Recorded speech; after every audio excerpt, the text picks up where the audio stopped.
حج سنت کے مطابق کیجیے۔ مفتی محمد مد ظلہ العالی کی ترتیب کردہ کتاب حج سنت کے مطابق کیجیے۔ بسم اللہ الرحمن الرحیم۔ حج کی فرضیت۔ حج اسلام کے 5 ارکان میں سے ایک اہم اور تکمیلی رکن ہے۔ ہر مسلمان صاحب استطاعت پر حج کرنا فرض ہے۔ اللہ تعالیٰ کا ارشاد ہے، اعوذ باللہ من الشیطان الرجیم، وَلِلَّهِ عَلَى النَّاسِ حِجُّ الْبَيْتِ مَنِ اسْتَطَاعَ إِلَيْهِ سَبِيلًا وَمَنْ كَفَرَ فَإِنَّ اللَّهَ غَنِيٌّ عَنِ الْعَالَمِينَ۔ ترجمہ: اللہ تعالیٰ کی رضا کے واسطے حج بیت اللہ یعنی حج کرنا فرض ہے ان لوگوں پر جو اس تک جانے کی استطاعت رکھتے ہوں، اور جو شخص اللہ تعالیٰ کا حکم نہ مانے تو اللہ تعالیٰ کا اس میں کیا نقصان ہے۔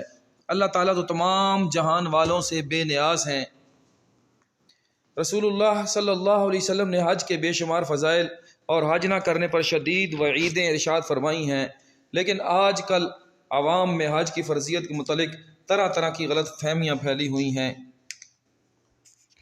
اس بنا پر ہم پہلے حج کے کچھ فضائل اور اس کے نہ کرنے پر وعیدیں نقل کرتے ہیں، اور اس کے بعد حج کے متعلق جو غلط فہمیاں پائی جاتی ہیں ان کے ازالے کی کوشش کریں گے۔ حج کی اہمیت اور فضائل احادیث کی روشنی میں۔ احادیث میں حج کے اتنے فضائل وارد ہیں جنہیں کوئی مسلمان بھی سن کر حج کی ادائیگی میں تقصیر و تاخیر کی ہمت نہیں کر سکتا۔ حج کی وجہ سے اللہ تعالیٰ کی طرف سے جو مغفرت، دوزخ سے آزادی، رضا الہی کا حصول، درجات کی بلندی اور بے شمار اجر و ثواب ملتا ہے، حج میں تقصیر و کوتاہی کرنے والے ایک فرض حکم میں کوتاہی کے گناہ کے ساتھ ساتھ ان بے شمار فضائل سے بھی محروم رہتے ہیں۔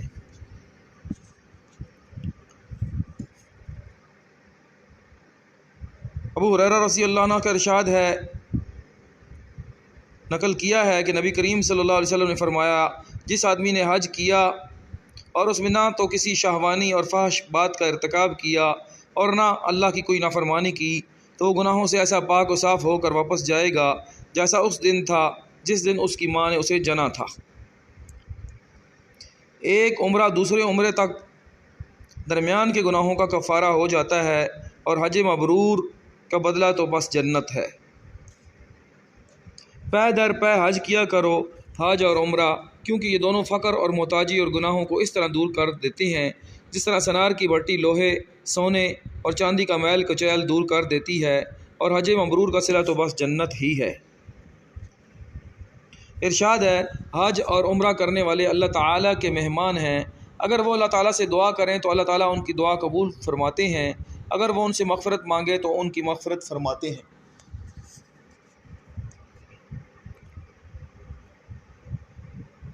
ارشاد ہے، جب کسی حج کرنے والے سے تمہاری ملاقات ہو تو اس کے اپنے گھر پہنچنے سے پہلے اس کو سلام کرو، مصافحہ کرو اور اس سے مغفرت کی دعا کے لیے کہو، کیونکہ وہ اس حال میں ہے کہ اس کے گناہوں کی مغفرت کا فیصلہ ہو چکا ہے، اس لیے اس کی دعا قبول ہونے کی خاص توقع ہے۔ اس کے علاوہ اور بھی بے شمار احادیث موجود ہیں۔ پھر حج کے ہر جز کے متعلق وارد فضائل بھی بے شمار ہیں۔ ترک حج پر وعیدیں۔ علی رضی اللہ عنہ سے روایت ہے، رسول اللہ صلی اللہ علیہ وسلم نے فرمایا، جس کے پاس سفر حج کا ضروری سامان ہو اور اس کو سواری میسر ہو جو بیت اللہ تک اس کو پہنچا سکے، اور پھر وہ حج نہ کرے تو کوئی فرق نہیں کہ وہ یہودی ہو کر مرے یا نصرانی ہو کر، اور یہ اس لیے کہ اللہ تعالیٰ کا ارشاد ہے کہ اللہ کے لیے بیت اللہ کا حج فرض ہے اور ان لوگوں پر جو اس تک جانے کی استطاعت رکھتے ہوں۔ قرآن کریم نے نماز نہ پڑھنے والے کو مشرکوں کا عمل قرار دیا ہے، وَأَقِیمُوا الصَّلَاةَ وَلَا تَکُونُوا مِنَ الْمُشْرِکِینَ۔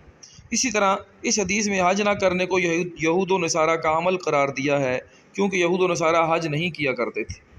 ان سب احادیث کا تقاضا یہ ہے کہ جب حج فرض ہو جائے، یعنی ایک آزاد، عاقل، بالغ اور تندرست مسلمان کے پاس حوائج اصلیہ یعنی رہنے کا گھر، لباس، نوکر، سواری، گھریلو سامان، زراعت کا سامان، اہل و عیال کی واپسی تک کے خرچ اور قرض وغیرہ کے علاوہ اتنا مال ہو کہ عادت اور حیثیت کے مطابق زاد راہ یعنی خانہ کعبہ آنے اور جانے کے خرچ کے لیے کافی ہو، راستہ بھی پرامن ہو، اگر عورت ہے تو محرم بھی ہو، اگر اتنا خرچ نقد موجود نہ ہو لیکن ملکیت میں اتنا زیور ہو یا فوری ضرورت سے زائد اتنا سامان، یعنی مثلاً سامان تجارت ہو، اس کی مالیت سے اخراجات پورے ہو سکتے ہوں، تو ان سب صورتوں میں حج فرض ہے۔ اس کے بعد تاخیر کرنا جائز نہیں، جو جتنی تاخیر کرے گا اتنا ہی گناہ گار ہوگا۔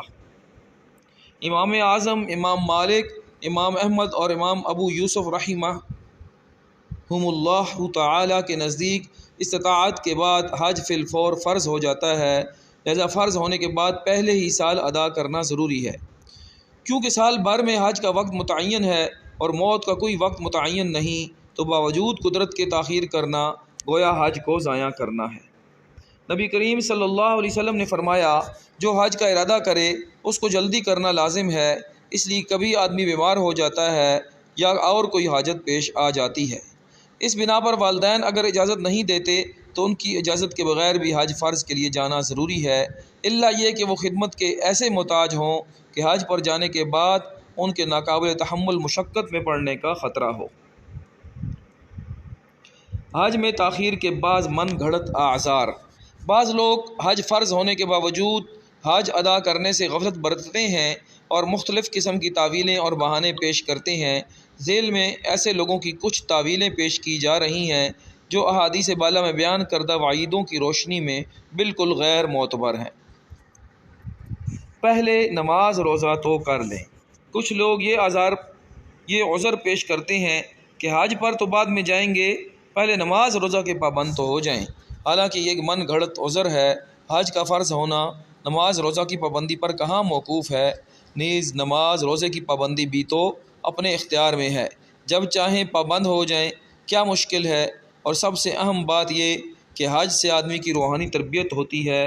جب 40 سے 50 روز تک گھر سے باہر رہ کر صرف حرم پاک اور مسجد نبوی میں وقت لگے گا اور عبادت والا ایک خاص ماحول میسر ہوگا، تو یہی زندگی میں انقلاب کا ذریعہ بنے گا اور اپنے مقام پر بھی نماز روزہ اور دیگر فرائض و واجبات کی پابندی آسان ہو جائے گی۔ لہٰذا اگر نماز روزہ کی پابندی نہیں تو فریضہ حج کی ادائیگی اس کا ایک مؤثر علاج ہے، لہٰذا اس میں تاخیر کے بجائے جلد از جلد اسے ادا کرنے کا اہتمام کرنا چاہیے۔ دیگر فرائض۔ کچھ لوگ یہ کہتے ہیں ایک حج ہی ادا کرنے کے لیے رہ گیا ہے، اور بھی تو بہت سارے فرائض ہیں، والدین کی خدمت ہے، رشتہ داروں کے حقوق ہیں، بچوں کی تعلیم ہے، پہلے ان کو پورا کر لیں پھر حج بھی کر لیں گے، اتنی جلدی کیا ہے؟ ایسے لوگ درج ذیل احادیث پر غور کریں۔ حضور صلی اللہ علیہ وسلم کا ارشاد ہے، جو حج کا ارادہ کرے اسے چاہیے کہ جلدی کرے۔ 2 فرض حج میں جلدی کرو، نہ معلوم کیا بات پیش آ جائے۔ 3 حج میں جلدی کرو، کسی کو بات کی کیا خبر، کوئی مرض پیش آ جائے، کوئی اور ضرورت لاحق ہو جائے۔ 4 حج نکاح سے مقدم ہے، یہ احادیث شریف کا مفہوم ہے۔ گناہوں کے خوف یا حرص کی بنا پر حج میں تاخیر۔ کچھ لوگ حج پر اس لیے نہیں جاتے کہ بھائی ابھی جوانی ہے، گناہوں سے بچنا مشکل ہے، ابھی حج کر لیا تو پھر گناہ ہوتے رہیں گے، اس لیے بس زندگی کے آخری ایام میں حج کریں گے تاکہ بعد میں پھر کوئی گناہ نہ کریں۔ یہ بھی نفس و شیطان کا فریب ہے۔ در حقیقت گناہوں کی حرص اس تاخیر کا باعث ہے۔ ابھی گناہ چھوڑنا نہیں چاہتے اس لیے حج نہیں کرتے، حالانکہ گناہوں کا چھوڑنا تو ہر حال میں فرض ہے، خواہ جوانی ہو یا بڑھاپا۔ اگر گناہوں کی حرص اس کا سبب نہ ہو بلکہ حج کے بعد پھر گناہوں میں مبتلا ہونے کا خوف ہی اس کا سبب ہو تو بھی حج میں تاخیر کا کوئی جواز نہیں، کیونکہ اولاً تو حج میں تاخیر خود گناہ ہے، ثانیاً یہ تو معلوم نہیں زندگی کتنی ہے اور وہ کب پوری ہو جائے۔ اگر زندگی کے آخری ایام کے انتظار میں موت آ گئی تو پھر کیا ہوگا؟ ثالثاً سچی بات یہ ہے کہ حج کا اصل لطف در حقیقت جوانی ہی میں ہے، اس لیے کہ حج میں جسمانی مشقت اور محنت کی ضرورت ہوتی ہے اور حج کے افعال اسی وقت نشاط اور ذوق و شوق کے ساتھ انجام دیے جا سکتے ہیں جب انسان کے اعضاء مضبوط ہوں اور وہ اطمینان کے ساتھ یہ محنت برداشت کر سکتا ہو۔ بڑھاپے میں انسان اگرچہ جوں توں کر کے حج کر لیتا ہے، لیکن کتنے کام ایسے ہیں جنہیں نشاط، چستی اور حضور قلب کے ساتھ انجام دینے کی حسرت دل میں ہی رہ جاتی ہے۔ رابعاً حج اگر اخلاص اور نیک نیتی کے ساتھ صحیح طور پر انجام دیا جائے تو تجربہ یہ ہے کہ وہ انسان کے دل پر ضرور ایک انقلاب پیدا کرتا ہے، اس سے انسان کے دل میں نرمی، اللہ تعالیٰ کے ساتھ تعلق اور آخرت کی فکر پیدا ہوتی ہے، جو اسے گناہوں، جرائم اور بدعنوانیوں سے روکتی ہے۔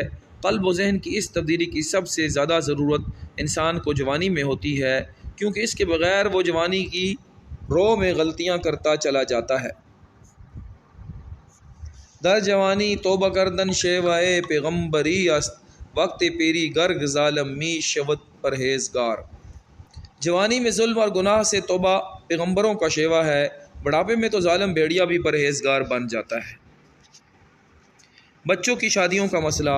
یہ غلط فہمی بہت سے لوگوں کے ذہن میں پائی جاتی ہے کہ جب تک تمام اولاد کی شادیاں نہ ہو جائیں اس وقت تک حج نہیں کرنا چاہیے۔ یہ خیال بھی سراسر غلط ہے، جس کی کوئی بنیاد نہیں۔ حقیقت یہ ہے کہ حج کی فرضیت کا اولاد کی شادیوں سے کوئی تعلق نہیں ہے۔ جس شخص کو بھی مذکورہ بالا معیار کے مطابق استطاعت ہو اس کے ذمے حج فرض ہو جاتا ہے، خواہ اولاد کی شادیاں ہوئی ہوں یا نہ ہوئی ہوں، جب تک گھر کا بڑا فرد حج نہ کر لے۔ بعض گھرانوں میں یہ رواج بھی دیکھنے میں آتا ہے، جب تک گھر کا بڑا فرد حج نہ کر لے اس وقت تک چھوٹے حج کرنا ضروری نہیں سمجھتے، بلکہ بعض گھرانوں میں اس کو ایک عیب سمجھا جاتا ہے کہ چھوٹا بڑے سے پہلے حج کر آئے۔ حالانکہ دوسری عبادتوں یعنی نماز، روزے اور زکوٰۃ کی طرح حج بھی ایک ایسا فریضہ ہے جو ہر شخص پر انفرادی طور پر عائد ہوتا ہے، خواہ کسی دوسرے نے حج کیا ہو یا نہ کیا ہو۔ اگر گھر کے کسی چھوٹے فرد کے پاس حج کی استطاعت ہے تو اس پر حج فرض ہے۔ اگر بڑے کی پاس استطاعت نہ ہو یا استطاعت کے باوجود وہ حج نہ کر رہا ہو تو نہ اس سے چھوٹے کا فریضہ ساقط ہوتا ہے، نہ اسے مؤخر کرنے کا کوئی جواز پیدا ہوتا ہے۔ والدین نے حج نہیں کیا۔ بعض لوگ سمجھتے ہیں جب تک اولاد اپنے ماں باپ کو حج نہ کرائے اور ماں باپ حج نہ کر لیں اس وقت تک اولاد حج نہیں کر سکتی، اس لیے پہلے وہ والدین کو حج کرانے کی فکر کرتے ہیں، جبکہ والدین پر حج فرض نہیں ہوتا اور اولاد پر فرض ہوتا ہے۔ یہ بھی سراسر غلط ہے۔ اولاد پر ماں باپ کو حج کرانا ہرگز فرض نہیں۔ اگر اولاد پر حج فرض ہو جائے تو وہ اپنا حج کریں، پھر اللہ تعالیٰ مزید استطاعت دیں تو والدین کو بھی حج کرا دیں۔ بغیر بیوی کے حج نہ کرنا۔ بعض وہ لوگ ہیں جن پر حج فرض ہے اور ان کے پاس اس قدر پیسے ہیں جن سے وہ خود تو حج کر سکتے ہیں، البتہ اپنی بیوی کو حج پر لے جانے کی استطاعت نہیں رکھتے، لیکن وہ بیوی کے اصرار کی وجہ سے اپنی مرضی سے اس انتظار میں رہتے ہیں جب بیوی کو ساتھ لے جانے کے قابل ہوں گے اس وقت میاں بیوی دونوں ساتھ حج کر لیں گے۔